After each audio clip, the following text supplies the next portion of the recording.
Welcome to Enoch Baptist Church, and thank you for tuning in. Today's lesson revolves around presenting back to God that which we owe Him. You know, in our life, God does so much for us, and He asks so little.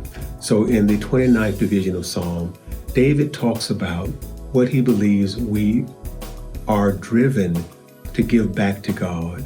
And he also lets us know that when we give back to God, God blesses us. So again, thank you so much for tuning in. Let's take a moment and ask ourselves some simple questions. What does God do in our lives? If you enjoy our services, please feel comfortable to come and visit us at 5641 Herbertmore Road in the great city of Virginia Beach. Again, thank you for tuning in, and we look forward to having you back soon.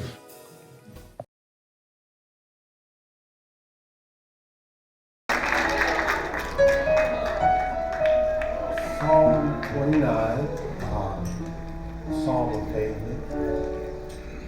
We're just going to look at the first two verses. Well, it is correct that I'm going to look at the entire chapter, but we're just going to focus on the first two verses, and I, as always, encourage you when you go home to read the entire chapter so you can get a full understanding of the lesson. Here's what David recorded. Give unto the Lord, O ye mighty, give unto the Lord glory and strength. Give unto the Lord the glory due unto his name. Worship the Lord in the beauty of holiness. Yes. Amen. Our Father, we are here today in obedience to your word, to give unto you that which you deserve. We thank you, Lord, for allowing us an additional opportunity to come and to show the world how much we love you. Yes, Lord. Thank you, Master. To give you thanks for what you have allowed us to accomplish in our lives. To thank you for every breath that we breathe. For every step that we take, every moment in time. That you've allowed us to be here. Yes. And so God, we ask right now that you would open up your word to us in a way that will enable us to not just benefit ourselves, but that others we come into contact with will know that we serve a crucified and risen Savior, that you will get the glory out of our lives. We humbly ask these blessings in Jesus' name. Amen. Amen. Ushers, thank you so much. You can have your seat now.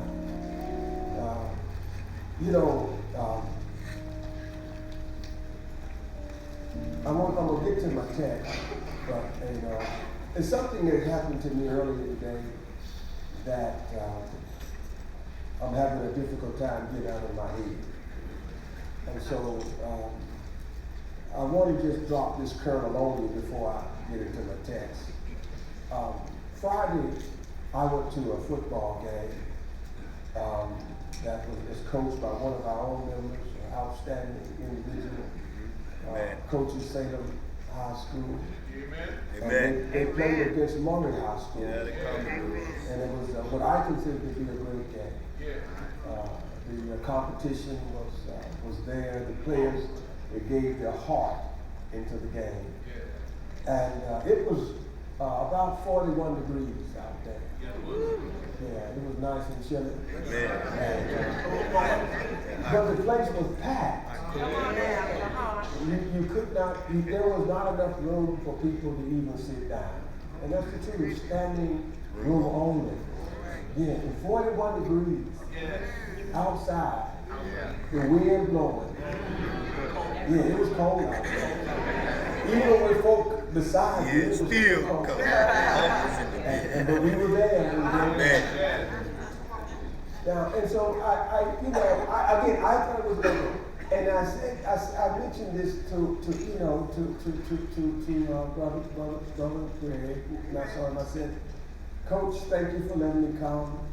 It was a great game. And he paused He paused, and I hope you don't mind me saying this. You know I'm saying it because I love you, right? Amen. And he paused, and he looked at me and he said, I guess you saw it that way. Because Salem lost. So all the more high school graduates, shut up. The Commodores in the house. I knew they were going, One Commodore in the the house. man back there, you gonna try to put it down. You got Praise the Lord. Come on now. You ought to be lifting him up like that. Encourage. But here's my point. See, I thought it was a great game. Amen. And he thought it was not. Now, I'm a fan of Salem. And I thought it was a great game. You know why I thought it was a great game? Because they made it. They made it to the regional championship. And what it dawned on me is how we see our God. Watch out now. He can bring us so far. Yes, he can. And then one thing will happen in our life that we don't think is right. And our whole attitude will not be how grateful we should be that he brought us this far, but because of the one thing that we didn't get that we wanted. And so it helped me to understand why David wrote this song. Good stuff. Because David had a problem with the way people worship. Yeah, that's something. In this text, here's the background. David had just completed building the tabernacle. It was a tent structure. And for him, the completion of the tabernacle meant that the Ark of the Covenant had to be brought there. For those of you who don't know much about the history, the Ark of the Covenant was a type of structure that they placed inside of it the commandments that Moses had received on the mountaintop. And so for them, because those commandments was in that ark, their thought process was that God himself was in that ark. Now they didn't understand that you can't contain God inside of a small room. But that's how they felt. And so for David, once we got the ark in there, we ought to be excited. Because now God is in this place. You know how we say, let all the earth be silent because God is in his holy temple. And that's how he was feeling. But when David gets there, and because he comes early, because David loved to worship God, he gets there early at the dedication, and he notices the attitude of the people that are coming in. Come on. They come in with a everyday kind of attitude. You know what I mean when I say everyday? Come on, preacher. They come in as if it's just something to get out of the way. Let's go in and hurry up and let's get out of here. And so he watches them as they leave, and they walk out, and there is no excitement that they have been in. Come on, Doc. Good word, preacher. And so David writes this song. And so David said to the people, because he's the king, he says, listen, I need you to change your attitude. He says, give unto the Lord, all ye mighty. Give unto the Lord glory and strength. Give unto the Lord the glory due his name. Worship the Lord in the beauty of holiness. David said, you owe God something. He's due something from you. Yes, he is. And so David says, it's time to give up. It's time to give what God has owed from you. So David says, give unto God your strength. Give unto God your strength. Yes. Give unto God that which you have acquired with your strength, because God has given you strength.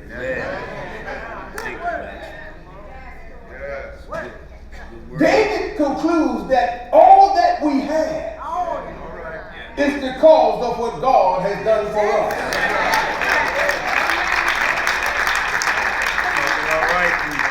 He says to the people that you have what you have, not because you have been strong, but because the God that you serve is strong. You have not won all the battles that have been in front of you on your own strength, because you have been weak.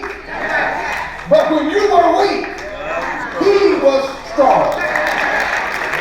And because he was strong, he gave you his strength. And because of his strength, you were able to be victorious in what you did. When you planted your crops, the strength was not your strength, it was God's strength. When you fed your animals, it was not your strength, it was God's strength. He says, so therefore, isn't it time to give God back that which you got based on your strength? Come on. David said, I know you're not doing it because I see you and I know where you are. David was the kind of king that did not stay in the castle, but he would go out into the neighborhood and look at the folk, talk to the folk, walk with the folk. So he understood where they were. And David's concept is, I know that what you have is not demonstrated in what you did. Amen, preacher. He said you pulled up into the tabernacle Watch out now. in your chariot Yeah. with gold around the wheel. Come on, preacher. Tell But me. when you gave to God for your sacrifice, you gave like your chariot wheels were made out of gold. He said, I've been on the rooftop of my house and I looked out and surveyed how God has blessed you in your house. I watched you in your opulence. Watch out But now. when you came to give to God, you gave him like you were living outside Watch out now. and had no roof over your head. Yeah, now. So he said, I need you to give unto God that which is due out of your strength. That's it. What David is saying is, out of what you have gotten, because God has blessed you. You owe God, maybe not the whole thing, even though God gave you the whole thing, but go ahead and give him back a portion that's representative of how God has blessed you.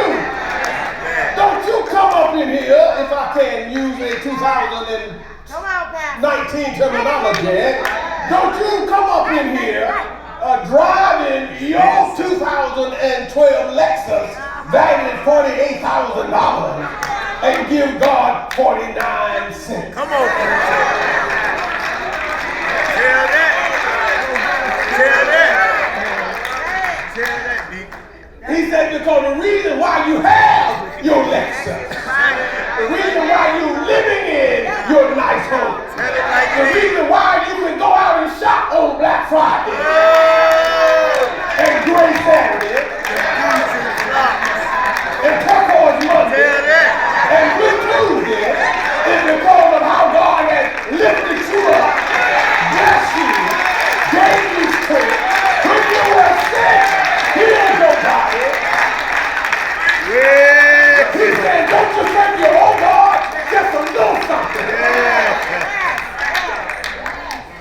Preach, dog. Then he said, Well. give unto God your glory. Yes. Give unto God your glory. Thank you. That's the difficult thing is that we assume that Take your time. when David says, give unto the Lord the glory due, our thought process is, he means to glorify God. But that's not what he said. He said, give unto God the glory that's due. Now, if you understand what glory is, and just in case you don't, I'm going to break it down for you. Because glory is high renown or honor won by notable achievements. Okay. In other words, glory is based on something I have done that's extraordinary, extraordinary, that allows you to look at me differently because of what I have accomplished in my life. That's what glory means. See, the reason why you glorify God is not because of the ordinary things he has done, but because of the extraordinary. Right? The extraordinary things that he has done. That's why you glorify him. So if I'm going to give unto God my glory, I have to have something extraordinary about what I have done. Let me tell you something. Our concept is, Lord, I came to church. What more do you want? It was raining outside. And I got up. I didn't want to get up. This was good sleeping weather. And I came. But David is saying, for God, that is ordinary. That's it, preacher. Here's how James put it. Faith without works is dead. James said, even so, faith, if it have not works, is dead being alone. Yes, sir. He said, a man may say, thou hast faith, and I have works. He said, show me thy faith without thy works, and I will show you my faith by my works. Thou believest that there is one God, yes, sir. Thou doest well, but the devil also believes. But wilt thou know, O vain man, that faith without works is dead? In other words, what have you done for God lately? What have you done that is notable? Yes. So when somebody see you, they glorify God. How will people know that love grows here if we only do the ordinary? The devil does the ordinary. Folk in the world do the ordinary. See, folk in the world, if you love them, they'll love you. Our concept seems to be sometimes that we give you what you give us. But that's not what is extraordinary. Can I tell you what extraordinary is? Extraordinary is when somebody come and curse you out and you still smile on your face. Extraordinary is when you forgive folk not just one time, but you forgive folk 7 times, 7 in the same day. Extraordinary is when folks look at what you are doing and say, what a mighty God they serve. Extraordinary is when you go to the hospital and see the list on the board that says sick and shut in, and you make up your mind that I'm going to call somebody up and I'm going to tell them that God has you and I'm praying for you. Extraordinary is when you don't wait for the pastor or the deacon to go to the hospital, but you make up your mind, I see their name on the board, I'm going to go by. Y'all don't want to come back to me, but I'm going to go by. Because that's how you show somebody. That's right. Ordinary. That love grows here. Amen. The word, preacher. David said, give God your glory. Yes, sir. Give God your extraordinary behavior. Give God that which will demonstrate that you have a notable achievement worthy of folks seeing you and glorifying God. He said, God is do that. Then he said, give God the glory unto his name and worship the Lord in the beauty of holiness.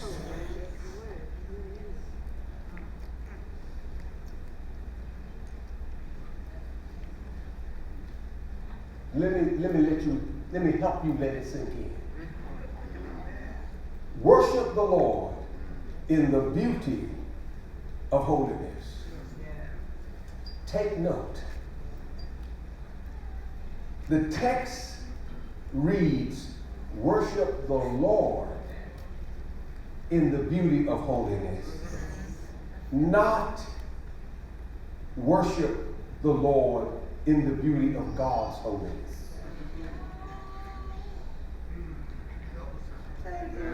Can I say it again?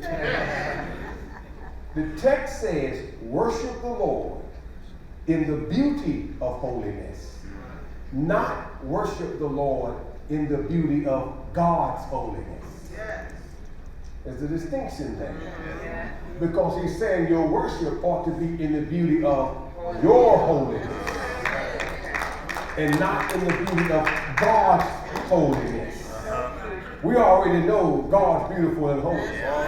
But when I come to worship God, I need to be worshiping Him in the beauty of my holiness. Because all those that come to Him must worship Him in spirit and in truth.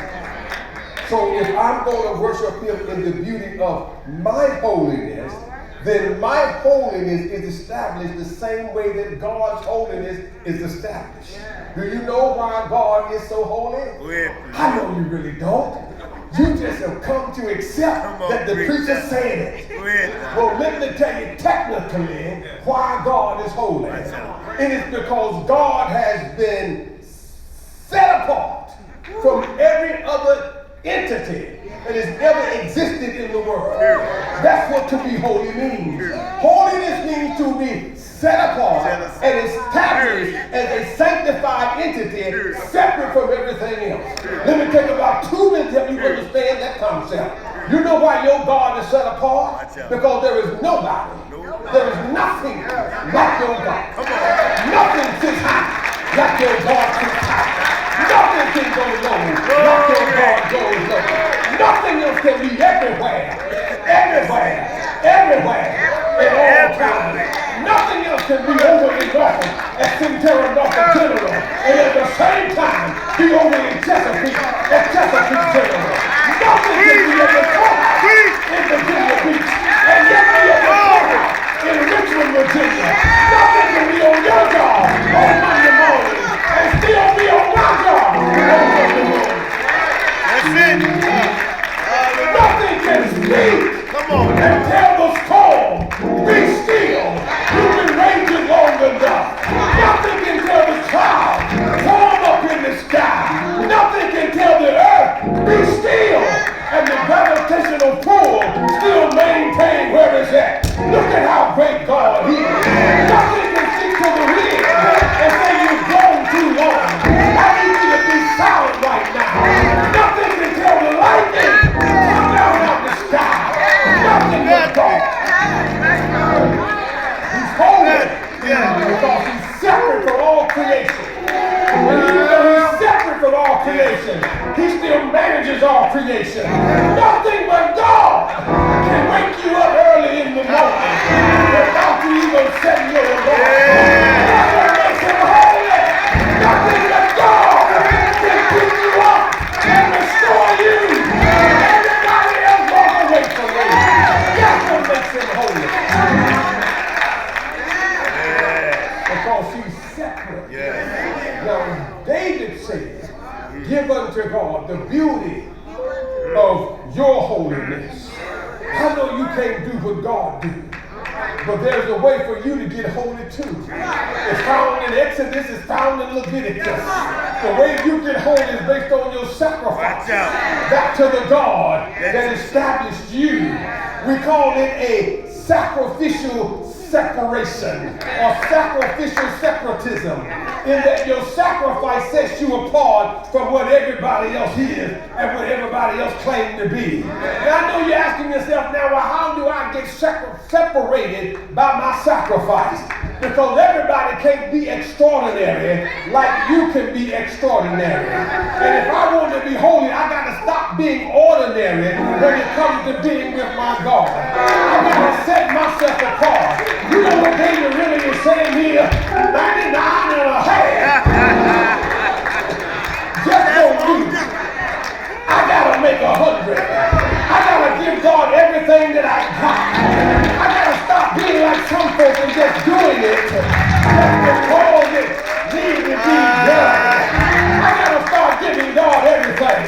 If I'm singing on the choir, can I still talk about 3 or 4 more minutes? If I have said I am a choir member, I gotta stop acting like I'm doing God a favor when I get on the choir.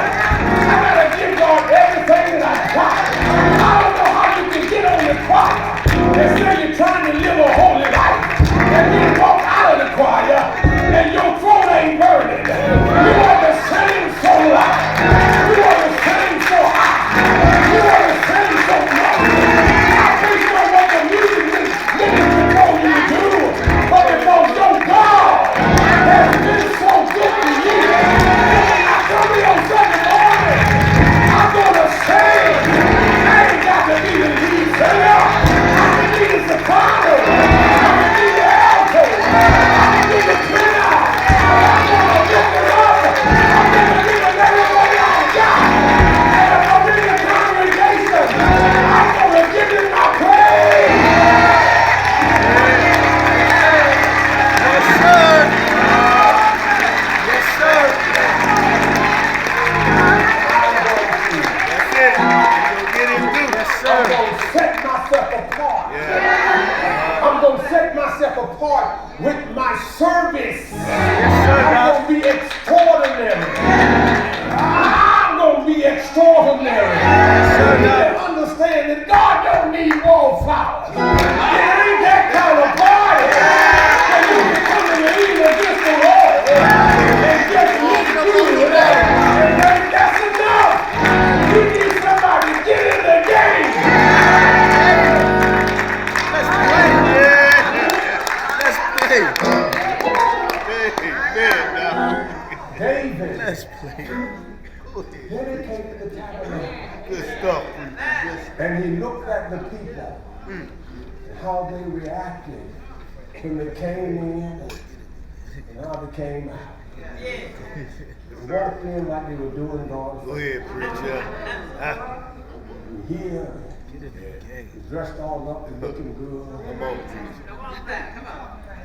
Come on, Miss Sapphire. Put your hand. Yeah.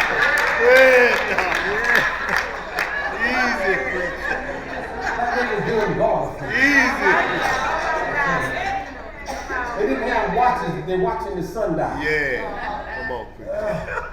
Wow. Yes, sir. They ain't done yet in there. They've been sacrificing all day long. Then they cut up 4 or 5 lambs. Then they got the bull on the altar. Yeah. And then they talking about praying. My God, we've been in here for about 45 minutes. When they going to stop praying? Good word, preacher. They came in looking good. Tell the truth. They came in dressed to they were dressed what we call Undertaker shop. Yes, They sir. were looking good, looking Yes. buried. You know what I'm saying? Yes, Good. yes, sir. Oh, I can look. Swag. Yeah, peacock style. Go But ahead. when it came time to give God something, Come on, God. he dug way down. Yeah, lit. Went past the dollars. Lit. Yeah, to the lit. Talking all right there, preacher. Yeah. That's all I got now. Yes, indeed. It's a good word, preacher. For service. Seriously. They acted like what they were doing was good enough. Let me tell you, it'll get you into heaven. Come on, preacher. It'll get you into heaven. But you owe God more than that. Yes, sir. You owe him more than doing the bare minimum. Yeah. To get into heaven. Yes, sir. And like the rest of y'all, I want to slide in any way I can. I must admit, I'm like David. I'd rather be a doorkeeper in the house of my Lord than the dwell in the tents of the wicked. As long as I can get both feet in, I don't care if I just barely get in. Let me get in. But I owe God more than just barely giving. Amen. It's a good I word. owe God my service. And in order for me to give God that, I have to understand that He is due it. For all He's done for me. All that He's done for me. You know, I'm going to go back to my first statement. Coach, I got to tell you, I watched your boys play. They gave them 100%. If you were at the game, you know, they gave them everything they had. They gave them everything they had. They may not have had the highest score, but they had the biggest heart.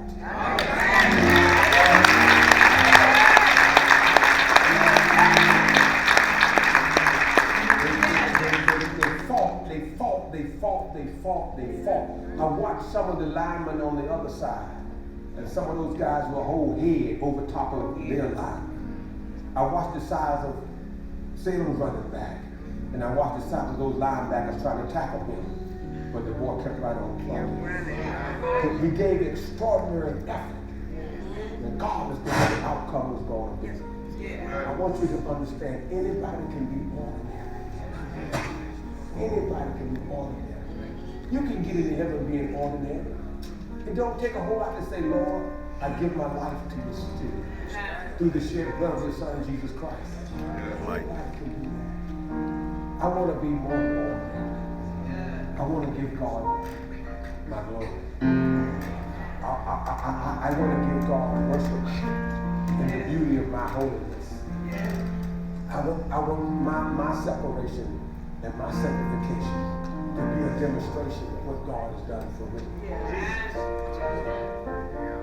I want people to see my light and lift him up. We talked about who's your one. Who is your one? Who have you sought out who you know don't know Christ and you got them saved? Good stuff. That's extraordinary. See, it's ordinary just to tell somebody God been good to you. It's extraordinary to tell your story in such a way that they want to get God too. And you stay with them until they get God. And so by your love, how get God to you. I'm going to leave right there. Hallelujah. But I ain't done. My time is just up. The church doors are open. Invitation is out there. If you're here today, if you have not received Christ in the pardon of your sin, this is an extraordinary moment for you. This is an extraordinary moment. You can come down and give your life to Christ right now. And this is extraordinary for you. If you're here today, if you've been looking for a church home, if you don't have a church home, if the Lord has touched your heart on today, this is your extraordinary moment. An opportunity to come and unite with the household of faith. The church doors are open. The invitation is there. If you're here today, if either one of those situations